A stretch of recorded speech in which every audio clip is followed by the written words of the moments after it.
weekly block of Halloween horror over here at Blood and Black Run Podcast. All season long, September and October will be celebrating with quirky, funny horror parodies. Join us for your favorites, from satirical slashers to classic parodies and even some throwback spooks.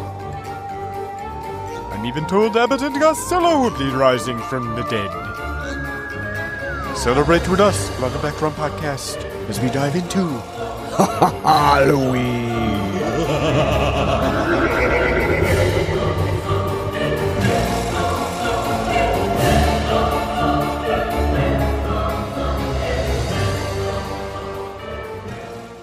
Hey guys, welcome back to the Blood and Black Run Podcast. I'm Ryan from ClosePlayStation.com, and I'm joined with my co-host Martin. How's it going?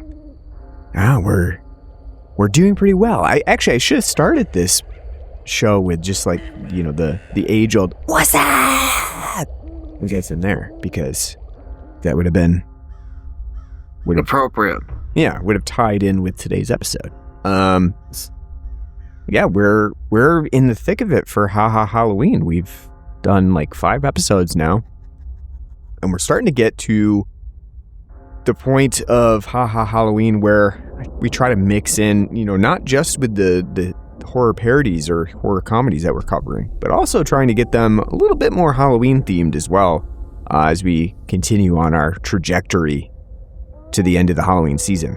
And while I wouldn't say that this is very true of the movie that we have on the show today, because it doesn't really take place around Halloween, it does mention it, at least briefly, and in the beginning of the film, it actually does have just a very quick snippet of trick-or-treating. So we're getting there. We're getting closer to the Halloween season and having Halloween stuff on, actually, like movies, actually.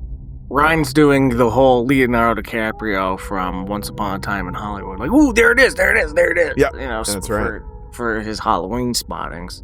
That's right. And you know what, too? This is a thing that I was talking about earlier that I think is something that is a welcome addition to society as a whole, is the people that sit down and go on IMDb and add just a really random and just very obscure tag to a film, so that you know that like there is one sequence or piece or spotting of a particular theme in the movie. So like there's a whole tag, and this is actually more so, more used than just small obscure movies, but male nudity is a tag. So like, anytime a movie has male nudity, there's somebody that goes onto IMDb and just clicks that male nudity tag. So if you go in and search and you want to see all the movies that have male nudity, go to IMDb,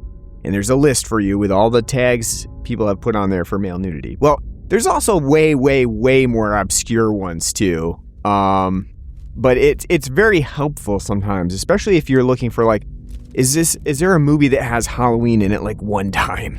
Or is there like a shot of Halloween at some point, or a jack-o'-lantern in the movie? Like movies with jack-o'-lanterns somewhere in the hour and a half movie. It's very helpful sometimes. And so I just applaud those people who go in and do that. Those autistic people who, that's their focus is to track movies with obscure things like that. It's very, very helpful. So thanks if you were out there listening and you do that. Appreciate it. Helps out. So again, like there's tons of movies that have just Halloween really quick snap and you miss it. E.T. is one, right? We don't normally think of E.T. as a Halloween movie. It does have a scene of Halloween in it. They're trick-or-treating and E.T.'s in the basket. So, it's kind of cool to point that out every now and then. Anyway, I digress. The movie that we're doing today is one that we've, I think kind of when you think of horror parodies, it's probably the one that comes to mind the most. The one that maybe has cemented. There's been tons of horror parodies, obviously, as we've covered, but one that's really cemented, especially at this time, the element of horror parody, specifically launching a number of sequels launching a number of other films that have copied it, and to this day, still attempting to be continued with the 6th movie on the way. We're talking about Scary Movie, which I don't know about you, but this was in the heyday of our growing up, basically, 2000. Did you see it when it came out? Yeah, I saw it on rental. The funny thing about it was, so I don't know why. I'll have to ask my mom one of these days, or my younger sister. But my mom thought it would be okay to take my sister, who was like 9 years old at the time, to go see that movie. Yep. And she's also not a fan of gross out humor. Yeah. They ended up leaving like halfway through the movie. Oh, they walked right out. Yeah, she Your mom was like, "This is not appropriate for my 9-year-old daughter." Which I don't understand. Like I said, I can't remember the circumstances of like how this even happened, but it happened. But I remember, seeing it as a youth on like rental. Parents didn't check back then if it's rated R or a mature game. They're like, "Oh, you want to rent that? Go ahead." Or if it was like a movie your parents rented, you snuck it, later on. But yeah, I remember seeing it and laughing my balls off. Yeah. Because fart jokes, dick jokes, Shannon Elizabeth jokes, anything like that. Yeah, I did not see the movie when it came out. I don't know necessarily the reason why I didn't see the movie at that time. I do remember though. It was summertime, I believe, because I remember I was at my aunt's house for summer vacation when school was out, and I was at my aunt's house, and she used to babysit Brandon Brown as well, one of our friends, and I feel comfortable saying that name on here because it is so generic and difficult to pinpoint exactly who that might be. So yeah, but she used to babysit him as well, and I remember him coming over one time and basically talking about Scary Movie and telling me all the things that happened in the movie. I think I remember specifically him harping on the fact that they, Ghostface stabs Carmen Electra in the boob and pulls out her implant and some of the other things. And actually, at this point in time, we were very obsessed with Scream. We were so obsessed, in fact, that we would do like comic book reinterpretations of Scream. I very vividly remember us basically doing a storyboard of Scream 3, just completely storyboarding it out, basically writing a comic surrounded it. And so it was Scary Movie was obviously another thing that interested us quite a bit. So definitely remember all of that, but I never saw it at the time, and it took me a long time to actually see it. And actually, I think I may have even seen like Scary Movie 4 before I saw Scary Movie 1. So Jesus Christ. So I remember I went to see one of them in theaters as well. I want to say it was Scary Movie 4 that I actually saw in theaters. It was either 3 or 4, I can't remember. Actually, yeah, I think it was 3 because it was after like Signs had just come out and stuff like that. So, but yeah, I definitely the film franchise has been a part of my viewing for years, but for whatever reason, I missed out on Scary Movie when it first came out. Anything else you want to add in the intro before we move on? Nope, that's just a little film that ended up into a mediocre franchise. That's right. Yeah, we'll talk, and we'll talk about that after as well, about the franchise and the first film and how that kind of translates. But all right, so we'll take a break real quick. We don't have a beer on the show for today, for a couple of reasons. But sometimes you just need to take a night off of drinking, especially as you get to be our age. I am having a Jenny Oktoberfest. We've covered them before, but still solid, still good. Thank you, Martin, for getting me a pack because I had been looking to get a pack this year because I hadn't had one, and you came through. But you don't have beer. You don't have alcohol whatsoever. What do you got? I have today some Taylor's. Taylor's of Harrigan, right? Yeah, Scottish breakfast tea. That's awesome. Nice little black tea. And now, is that a caffeinated tea? I believe it would be. As a black tea. Because you're risking tempting fate by having a black caffeinated tea at 7:30 at night. I don't... Wow. This is my second. I certainly would never have done that. I would have. Well, this is my second one, so I might be screwed. I would have picked the decaf herbal at this point. I think, because I can't do caffeine that late in the night. Neither can I, but that's how you know we don't have ADHD. It's not putting us right to sleep. Listen. It must be pretty caffeinated. Because I've been up since 4:45 this morning, and well, there you go. I don't even feel tired yet. So. it's what the commoner would use for fuel before Monster was a thing. Monster and Red Bull. Like, the English commoner was still having to get up at 4 o'clock and go to work in serfdom. So, they had to have something. They didn't have Red Bull. They had Scottish breakfast tea to keep you going. I bet they're not even allowed to sell Monster over in Europe. Well, why would they when you can have a cuppa and just be set for the day? You got your flavor, you got your energy. It's all that you need is a cuppa. Cup of tea. That's a great Kink song, by the way. What's that? Have a cup of tea. Oh. It's just a blatant statement for you to have a cup of tea. Cool. I didn't know that. Yeah, it's a nice country song. It's off their more country influenced album, as well, Hillbillies. Listen to it. Great album. Oh, check. Nice. Instead of a beer recommendation, you get a music recommendation on this one. Yeah. Beautiful. To Ryan chagrining. Wait, I'm sorry. Did you say Shabaring Gifts is coming back? Let's go. No. Is that what you said?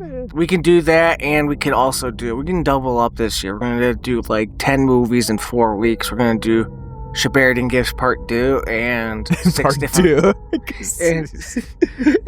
different versions of Christmas Carol. Yeah.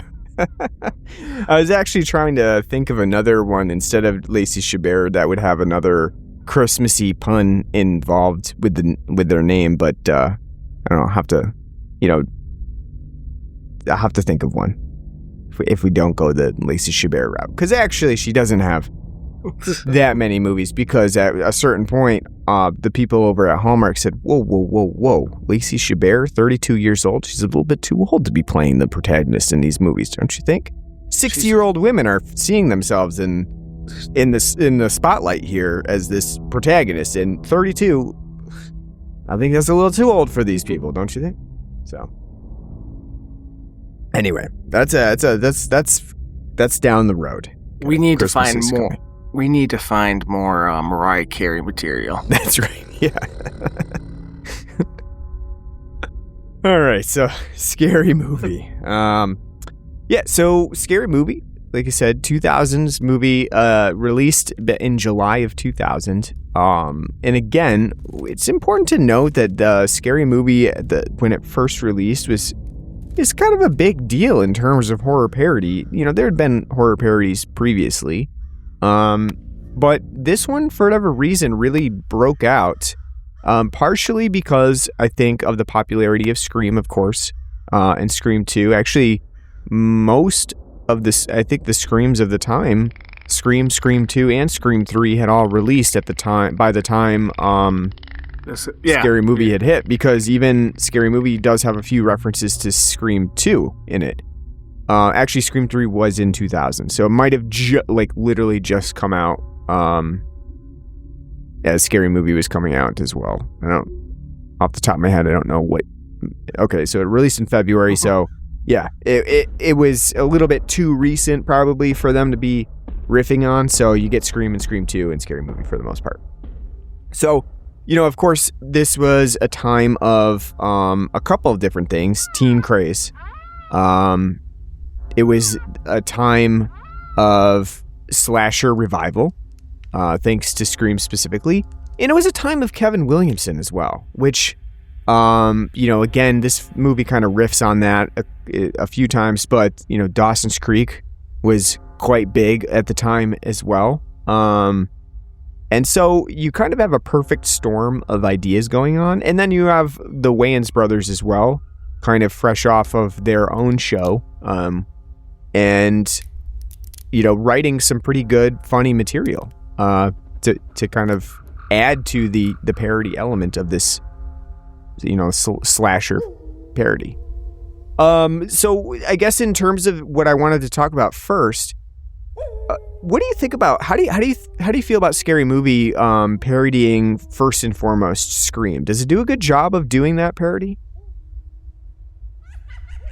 Yeah, I think it does. It is kind of weird to think about though. Like by the time this is coming out, there's already been basically 3 Scream films. So right, seems like it's a little late getting there. But I mean, because it does as you said, a lot of Kevin Williamson stuff. It all ties together, but like the opening scenes, like kind of like a very much beat for beat parody of the opening scene of Scream with Drew Barrymore. So part of the thing with Scary Movie kind of being late to the party as well is that Scream released basically, besides Scream 3, Scream 1, 1996, Scream 2, right back to back in 1997. They really did not wait to get those out. And so, again, there's partially the element of surprise and not expecting that the film would be as popular as it was. And I think that kind of led to not really getting around to the, actually releasing a parody of it until it kind of cemented its legacy. And I think that's probably part of the reason why Scary Movie waited until 2000. But by that time, there definitely was a legacy. And so I think you're right, though. Nowadays, like if a trend happened 3 or 4 years ago, it wouldn't even be relevant. There'd be no relevance to it anymore. I think we see that actually quite a bit in that, if sometimes you will catch a movie that seems a little bit dated in its references, and you notice it right away. You're like, whoa, wait a second. That was like a 3-year-old meme. Like now that is cringy in this time period. Like that's, if you're using a 3-year-old meme, then you're just way too late to the game and it's not funny anymore. And I think that's kind of the difference. Back then, you might have been a little bit more accepting of the fact that it was a little late. I don't know. I think it just seems like we're more accepting of the whole idea. But I don't know. Maybe that's just maybe I'm speaking in the future, and because I didn't necessarily live through this period and remember it very well. Obviously I wouldn't have been that old at the time. So maybe it was a little, even at the time, maybe it felt a little dated. I don't know. You know what we could do? We're going to have to start doing now, too. Now that it's been 25 years since the year 2000, and this film takes place it was made in the year 2000. We got to do the Conan O'Brien bit. In the year 2000! Yeah. Yeah, I mean, and I guess you're right, too, because the film, it definitely has even earlier than 2000s feel to it. It still feels like it's really stuck in the 90s for a lot of its scope. And that partially is because it's riffing on Scream, but it really feels stuck in the 90s in a lot of ways. How do you feel about the references now? Like, are they super dated? Like, let's say like a Gen Z or a Gen Alpha was watching Scary Movie now, or are the references like too obscure now? Even is it like a T.S. Eliot poem where you're like, I just don't know, I need references? I need footnotes here. I don't, I can't believe I can't believe you're comparing. Yes. Which you're also dating yourself there too, with like, hey, there's a pop-up video. Like, exactly. Anyone know what that is? Anyone?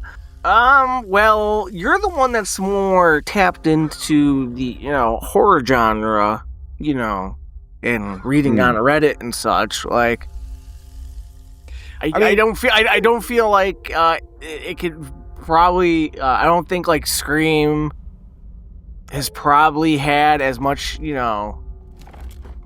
lasting impact as we would think. I think the recent films have kind of done a bad job of trying to bring enthusiasm back, but at least change the trajectory of what you recognize as Scream. And the fact that it's been like it took them over a decade to make a new one. Obviously, I know what you did last summer and Candyman and stuff like that. No one's really urban legend, like all the shit that was coming out then. I don't think. Like I said, I could be wrong. But I feel like that's not stuff that people are heavily revisiting and looking with rose-colored glasses. You have to be Gen X or a millennial for all of that stuff to hit, because it was all coming out right at the same time. And, you'd be like, oh, yeah, I get that, I remember that, Right. And, I mean, I think it goes further than that, too. It does have some legitimately funny elements to it, but a lot of them are very dated to the time period. And if you didn't live through that time period, or at least have some inclination of what they were talking about, you might not even really see it as a joke whatsoever. So the whole joke about what's up and, parodying the commercial, I feel like is going to really go over the head of people who may not even know what that commercial is. Because at this point, it was all the rage back in the day. But now, I don't know that it really has stood the test of time where people are still talking about it. The amount of shitty Newgrounds Flash shit that came out. That Budweiser commercial. I mean, that alone would keep you from buying Budweiser. Just like, I'm not going to send any more money to the company that created that fucking disaster. Isn't that hilarious, though, when you think about it? Like, that was such a big, like, oh, isn't this great? Isn't this fun? Same thing, too, with like, oh, yeah, the frogs that go, Bud. Yeah. Why? Sure. This is the most magical thing. Like commercials back then, I don't know. Yeah, I mean, I feel like that's but at least they had character, though. That's right, and I feel like that they were much more simplified, and I feel like that's part of the reason that people watch the Super Bowl now and the commercials, and they're like, yeah, all these commercials are shit. They suck. The commercials suck. Partially because people are sick of being marketed to. Partially because there's an expectation that they should be as funny as these very, like as you said, the very simplified commercials that we used to have, that people were like, frogs talking, that's fucking hilarious. I thought it's another Scorcher today. I thought you were going to get the Central Air from Sears. Yeah. I'll call today. I'll call tomorrow. I'll call now. I'll call now. Yeah, no. Yeah, and again, like there's simplified things, and people found them hilarious, or they lasted, and I do think that that's part of the reason that we do find we have like fatigue at this point. We have. I get because I have State Farm. I get so fucking irritated and pissed off if I ever see a goddamn State Farm commercial. Because they have like 7 different celebrities in there, like the whole Chiefs team. It's like, why do my rates keep going up to like ridiculous levels? Oh yeah, because you're paying these cunts to be in this commercial. Just have some douchebag be like, hey, get home and auto insurance with State Farm. You'd rather have the stripped down Napoleon Dynamite version, like, hey guys, get State Farm. No, not even that costs money. Just have. No, I mean, not even. No, I know. Just like, there's no reason to be like, here's Patrick Mahomes, here's Andy Reid, here's fucking former golf legend Arnold Palmer, and like, here's low rates. Go look us up. The end of commercial. 10 seconds. 90-year-old porn star Nina Hartley's shoving like State Farm like badges up her cooch and asshole. Yeah. Come on down. And actually, I guess you brought that up, and I'll get us back into Scary Movie a little bit too. Like the whole, how dated it is just to have Carmen Electra in your opening, as the Drew Barrymore stand-in, literally naming her Drew. Yeah. Not only that though, too. Standards back then were a lot different, man. Saying she had a fat ass is being very. They couldn't even begin to imagine the BBLs that were going on in 2025. Yes, I get you. So again, we kind of talked about this, but I wanted to go back into it a little bit more because it really struck me that the film is very much a specific parody of Scream, occasionally pulling in other elements like the flashback sequence of I Know What You Did Last Halloween, which is our little Halloween reference besides that Carmen Electra trick-or-treat thing where she beats up the trick-or-treaters on her porch with the... But, so, what do you...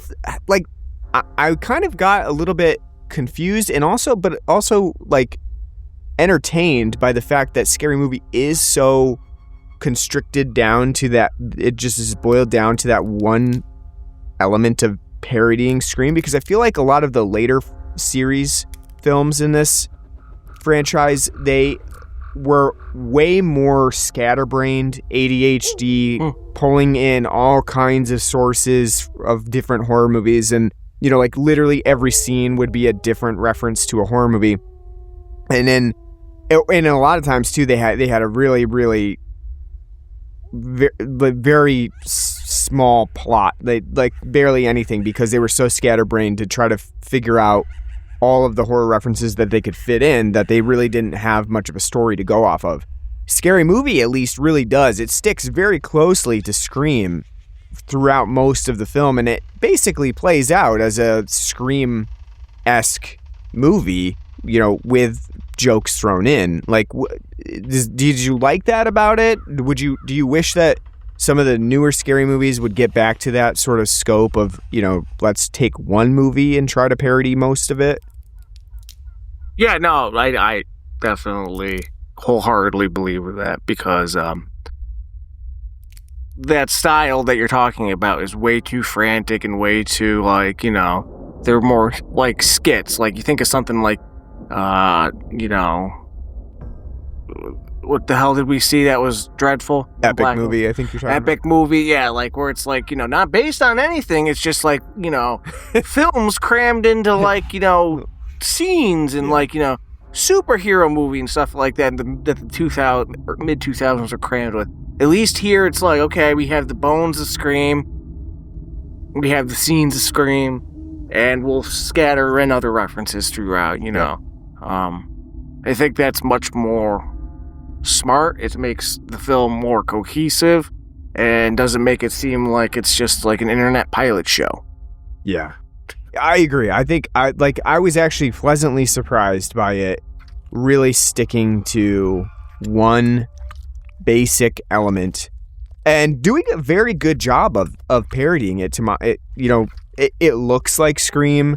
They did a great job of trying to imitate all of the ideas of Scream, basic shot for shot elements of Scream. This is a lot more impressive than when you get to the later Scary Movies, which are basically just references. Nothing looks the same. It's just a reference to the movie, and you either get it or you don't because you've seen it or not. I think the Scary Movie, for all of its dumbness, for its dorky, goofy, airplane-esque comedy at times and slapstick elements, is actually still fairly smart in the way that it's written, and how it tries to present a parody of actual, trying to imitate the original.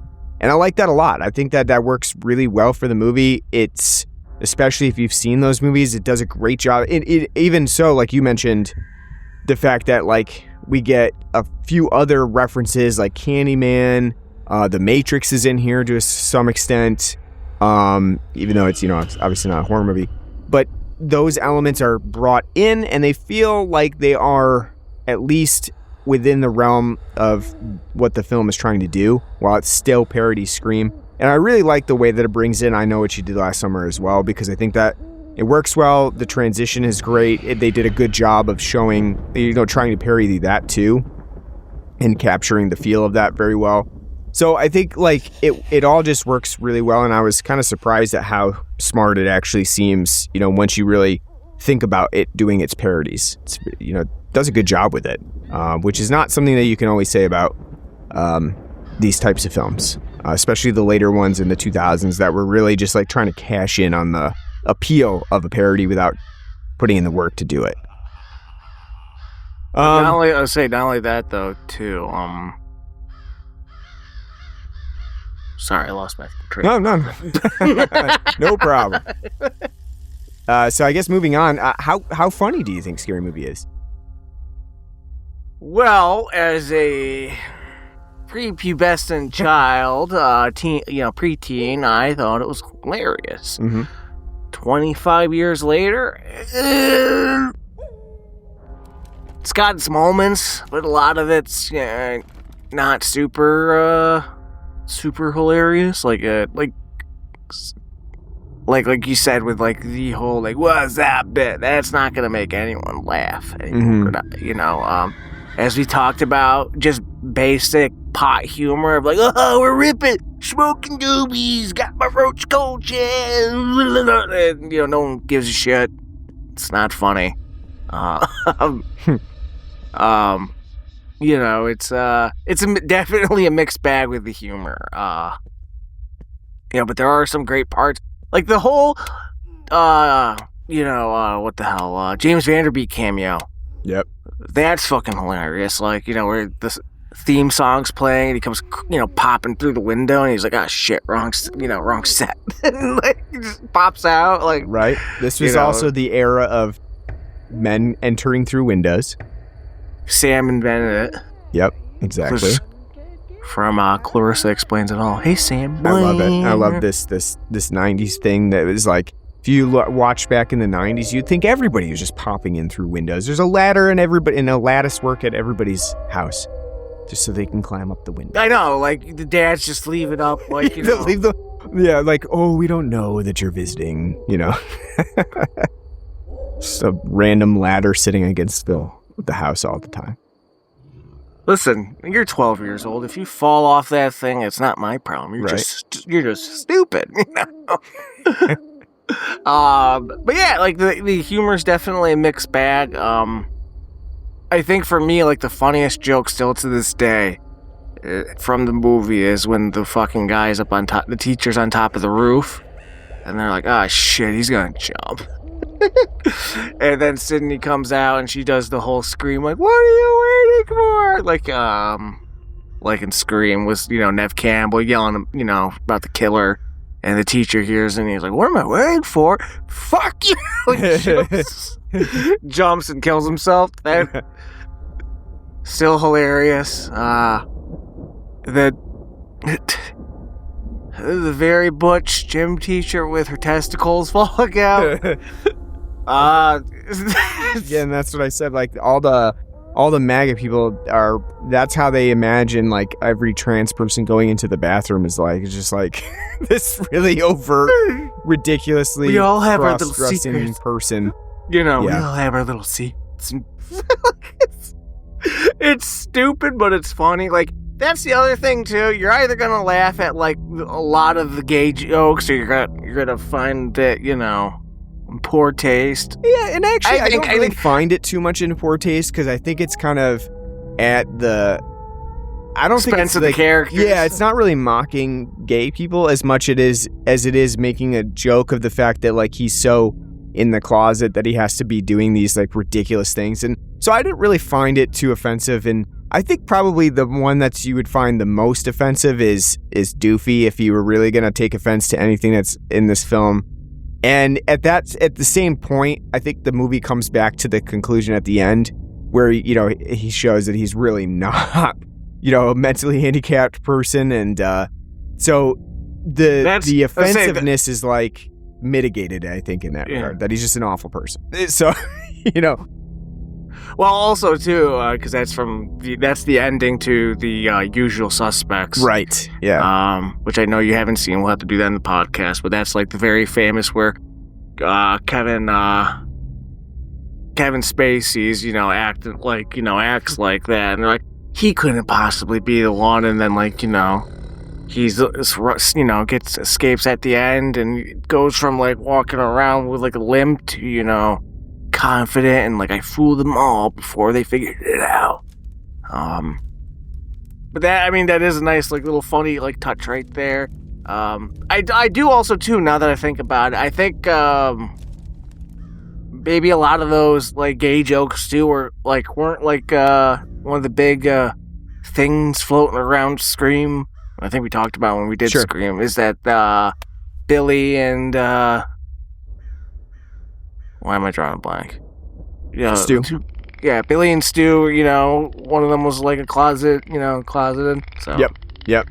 And I think, it's a pretty good pinpoint of something that was kind of discussed when the movies came out. But, I don't mind any of the jokes really to that extent. I think some of the funniest ones are the ones that just really point out like either puns or like goofball antics that the film kind of loves to play with. Some of the jokes that don't land that well are like some of just like the slapstick humor that it has. I don't know that it does it extremely well. It's fairly funny, but not everything lands. But the whole with Doofy like smell my shit when fucking Gail sucks on his finger and she's like, oh, it's that, like, and then like 20 minutes later, he's at the fire station and the guy's like, not fire station, police station, and the guy's like, smell the fingers. Like, oh, what's that smell like? That's the scent of you becoming a man. Smell my fingers. Yeah. Oh, what the fuck's that? My ass. Some of the funniest things that I think, written from a black perspective, though, is like that whole scene where Anna Faris is being chased and she goes onto the computer and dials 911 and just types in "white woman in trouble" and the cops are literally in the driveway already. It's fucking hilarious. It's just like, just the racial differences between, responding. Not only that, though, too, the whole news team showing up. Like, this is black news. Yeah. White people down. We're getting the fuck out. Yeah, we're out of here. Yeah. The Amistad joke is fucking hilarious, too. Yeah, that is hilarious. Amistad. Like, oh, I'm a freak. I'm a freak. Get back down there. I'm the king of the world. Woo. You're like, oh, it's this Titan. Amistad. Oh, God. I know. That is a great one. And that's kind of just like a throwaway joke, too. That's just kind of in there, and it's blink and you miss it for the trailer. It's great, though. So I think some of those where it's really like kind of messing with actual racial stereotypes and things is probably where Scary Movie excels the most. There are some others that are, like chuckle-worthy funny, but I think those are probably the main ones that really stand out. In terms of like the film's kills and how it plays out with Scream, I think those are okay. I don't know if there's anything really like that stands out about how it does the kills. One that I think is kind of clever is the whole garage sequence where she tries to crawl out the doggy door and eventually ends up breaking the garage door opener. It's kind of like a good play off of the original Scream. And then Shannon Elizabeth's character, who's like so obsessed with not believing in this killer that when the killer's actually in front of her, she's like, "Oh, I bet you want me to run away, don't you?" And he's like, "Oh, the fucking broken leg, still gets me." Oh yeah, that would get you, huh? Yeah, the broken bone thing. Yeah, snapped leg. Yeah, been there. Don't. Oh, I've broken my ankle. I bet that'll be easier for you to chase me.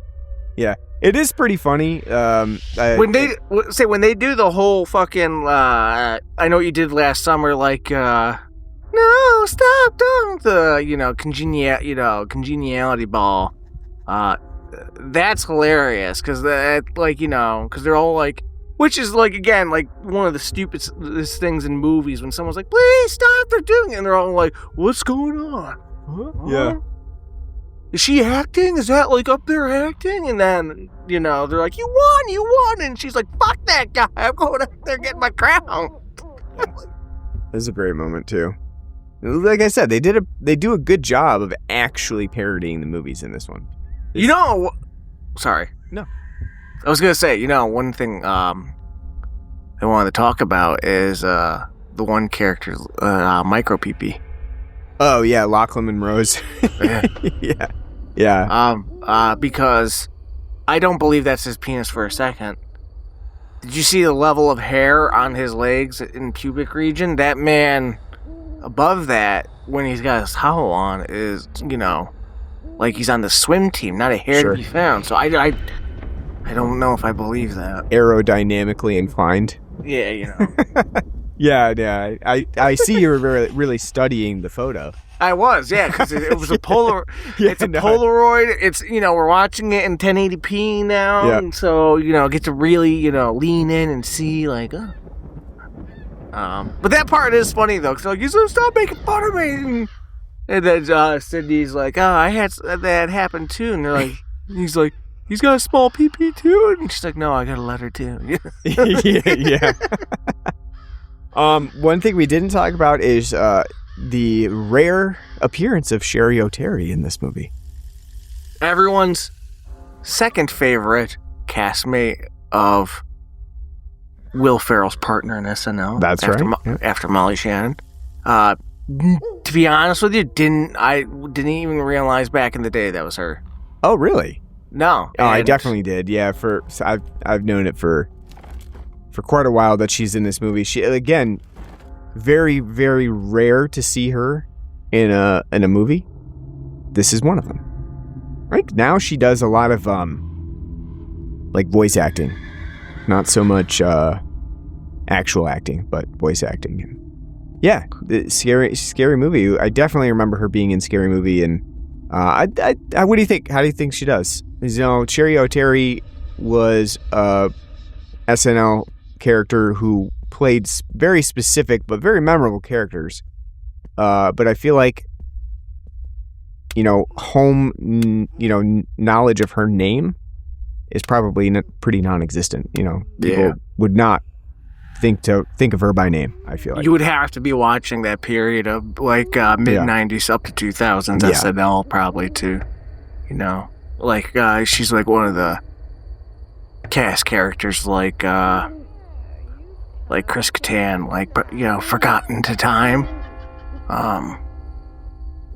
But no, I think she's really funny in this. Like, she's got some great lines with, like, you know, like, who copped a feel? Who copped a feel? Get your ass over here, you know, like, yeah.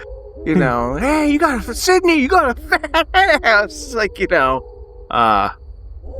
she's, you know, real funny. Does a good job doing Gail. Yeah, I liked it. I liked it quite a bit, and I also like the sheriff as well. He is great in all the stuff that I've seen him in, and this one he's really funny. I love that whole sequence where they bring Anna Faris down for questioning at the police department, and he just pulls out a folder and he's like, I want to show you some photos. And he just pulls out all these, you know, and normally would be a suspect lineup. Instead, it's just photos of him and you know, like a G-string. It's like, and then like the dialogue is really great here too, because they don't really, it's not like outspoken or anything. They just he just shows the photos, and she's like, no, you know. Yes. He's like, not even this one. No. Come on, you knew Drew. Yeah. Tell us about Drew. I didn't know Drew. How was she in bed? I'm just kidding. It's an old cop trick. It's an old police trick. Awesome. Didn't get you. Good for you. Him and Tom Arnold. Because Tom Arnold plays, you know, Dewey, knockoff, and Shrika, If I Know What You Did Last Friday the 13th. Yeah. They got like the same fucking vibe going on. Yeah. Like, you know, like they could, you know, like he could have been on Roseanne. You know, he could have been Roseanne Barr's wife. For sure. Husband, I mean. Roseanne Barr's wife. Yeah, whatever. Oh, what else? What else did we talk about? Anything that you wanted to get in that we didn't discuss? How'd you like the penis through the head? Yeah. Actually, I like that a lot. That's a Scream 2 reference that I like quite a bit. I think that, again, that is a pretty iconic sequence from Scream 2 because it is, like that first opening shot, the one that really drives home the element of the slasher film from Scream 2. So I like that they parodied that. And again, this film kind of goes into both Scream 1 and 2. Here, it makes sense character-wise. They've been hinting at the gayness of his character for quite some time, and then all of a sudden, a glory hole with a penis through the head. I think it's great. It's probably one of the better kills in this movie, for sure. It's creative. And this film loves to have male nudity in it, which I mentioned at the beginning of the film, or at the beginning of the podcast with the IMDb reference. This film has quite a bit of male nudity, actually. From asses in the shower room to dicks and, everything in between. So gotta normalize it. Even a cum joke as well, with the whole sequence where Anna Faris goes primal and, Bobby blasts her off into the ceiling like a Spider-Man. It's so fucking stupid, It's so but like that's like one too. That's like like that. Like I said, like the fart, like the kind of fart and shit jokes like that. Like they're like I laughed like a child. Like well, yeah, like back in the day, you probably found out, like Carmen thought that was going, hilarious. And you're like, what's that sound? It's like, oh, I farted. No, the popcorn. You know what one really got me, though, that I thought was fucking hilarious in this movie? Was when they panned back to the popcorn and the Jiffy Pop, and it was fucking huge on the stove. It's fucking like a giant beanbag on the stove. It's so stupid, but so funny to me. I don't know why. That one really got me when I saw that one. Yeah, I didn't remember that joke. But like stuff like that though is kind of the charm of this movie. Like not everything is gonna hit for you, but just some really stupid shit just works quite well at times. And I think that's, I don't know, that kind of adds to the flavor of Scary Movie. Mm-hmm. That some of the other ones, in the franchise, the later ones, they don't have as much. They don't have that charm or those like couple of jokes, the snappy jokes that you're just like, that worked. I've been lucky. I've only seen the first 3. Okay. Yeah, I don't even think I've seen 2, to be honest with you. But I think I've seen 3, 4, and 5. I don't think I've seen 2. But,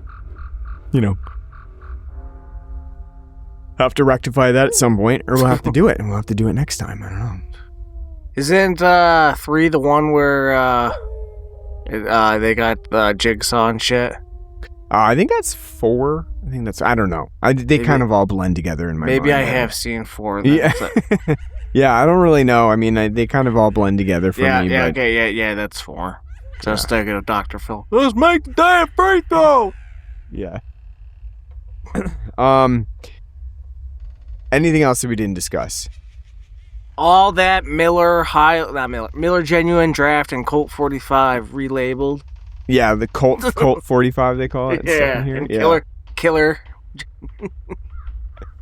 Actually, what do you think about the changes to the Ghostface mask? Like, especially when he's getting high and stuff. That's funny. Where all of a sudden the mask is just like a scrunched up face and stuff.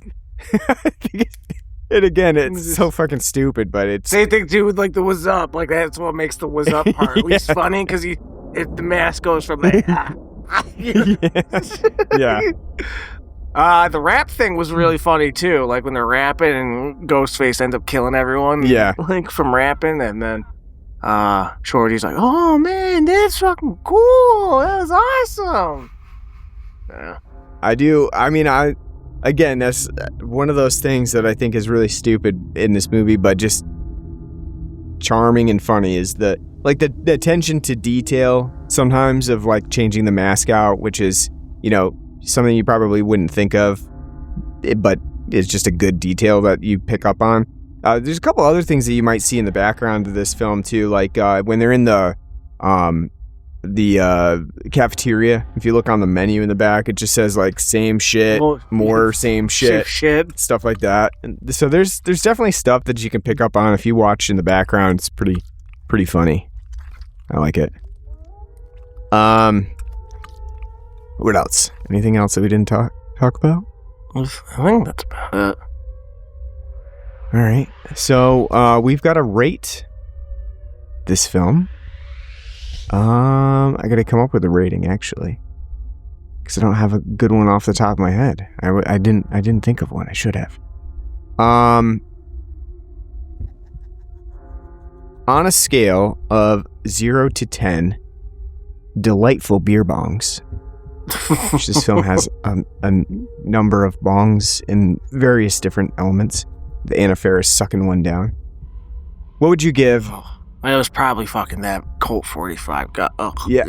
Yeah, right. I mean, I've never had Filled Colt with- 45, so I mean, I'm going to temper that a little bit. I'm just, I don't see the appeal of malt liquor, period, but maybe it is good. I don't know, but I can imagine that Filled being with like... swill. Just absolute swill. What would you give Scary Movie? Give it a 6 out of 10. It's still pretty funny. I think, again, like, I haven't talked to the youths of late, but I think, like, a lot of the humor isn't going to age well and resonate if you didn't and this is true with a lot of comedies, weren't somebody who lived through that time period to get the references and the parody. Even if you're like a younger fan of these movies, I think it still won't resonate. Like I said, a lot of nostalgia here for this movie for me, and like the films that it parodies, a lot of jokes that are still like funny. As you said, they do have some great little hits. It's not consistently funny, but they keep them rolling enough, and because it's an actual story instead of just like skits and stuff, and grounded in the original Scream film, it does make for a nice, easy watch. So 6 out of 10, and I still think it's pretty funny.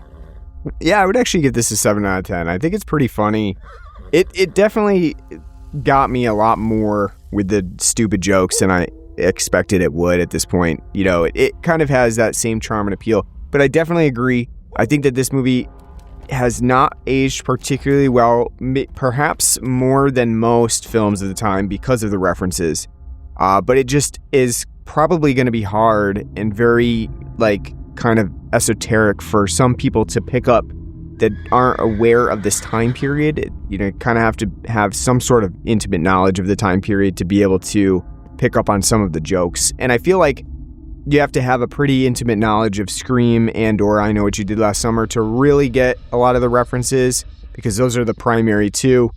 There's a couple other ones that you'll like obviously get, like, The Matrix is not one that's very difficult to pick up on. But some of the other ones, it just really relies on the audience. And I feel like at this point, we're so far removed from it at 25 years now.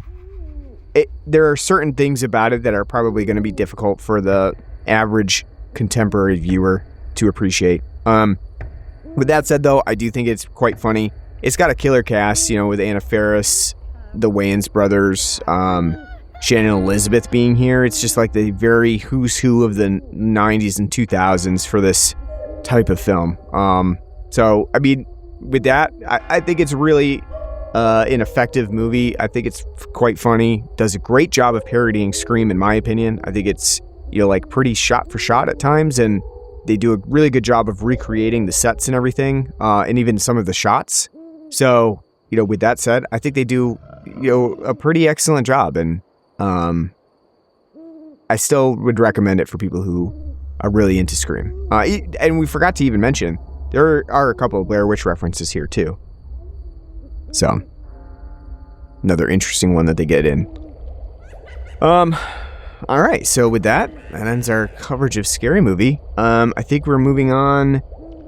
I don't know, what are we doing next? Is something similar to Scary Movie, right? I think we should take a week away from this type of parody. and then revisit. Yeah. Okay. Yeah, sounds good. I think we've got like 3 more weeks left, so plans for some other stuff. So that's fine. Well, I've got a couple others that I really want to do.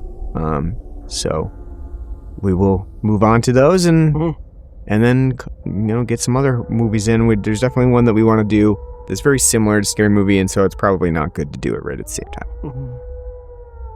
Too much overlap. That's right. So thanks for listening to another episode in our Halloween series. Hope you're enjoying. Hope you're having a good Halloween season. If you like what you're hearing or you want to hear more, you should subscribe on pretty much any podcast app that you can think of. We're on Apple Podcasts or home base at Spotify. Whatever you listen to, I'm sure we're on it. So subscribe on there. Leave us a nice review. We're on Facebook and Blue Sky. You can search for us on there, Blood and Black Rum Podcast. We have an email address at bloodandblackrumPodcast@gmail.com where you can write to us. Let us know what you like, what you don't like, what movies you want us to cover, and we'll take that into consideration. And you can donate to us on our Patreon or our Spotify pages. Anything you donate goes back towards beer, or in this case, possibly tea. So we appreciate that in advance.